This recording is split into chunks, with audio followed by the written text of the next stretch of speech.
50 మంది 100 మంది కూర్చుంటాము, అక్కడ ఏస్టోలు చేస్తారు, మేము వ్యవస్థ నడిపిస్తామంటే అది శక ఖచ్చితంగా ప్రభుత్వానికి, ఏ ప్రభుత్వానికైనా సరే, పాత ప్రభుత్వం కానీ ఇప్పుడు వచ్చిన కొత్త ప్రభుత్వానికి కానీ తగలదు. ఎందుకంటే సకల జనుల సమ్మెతో ఆ కార్యక్రమంలో అప్పుడు కోదండరామ్ గారితో, జయశంకర్ గారితో నేను పాల్గొన్నా, కేసీఆర్ గారితో పాల్గొన్నా కాబట్టి ఆ ఉద్యమం తీవ్రత నాకు తెలుసు. బాష్పవాయువులు ప్రయోగించిర్రు, బుల్లెట్లు, రబ్బర్ బుల్లెట్లు ప్రయోగించిర్రు.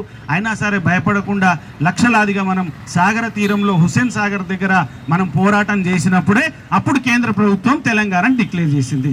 కాబట్టి మీరు కూడా, మనం కూడా, మీరనే కాదు నేను కూడా మీలో భాగస్వామినే. నేను ఇంతకుముందు మాట్లాడినప్పుడు కూడా 20 రూపాయల పీరియడ్ చేసిన, నాకు ఇది ఈ బాధలు తెలుసు.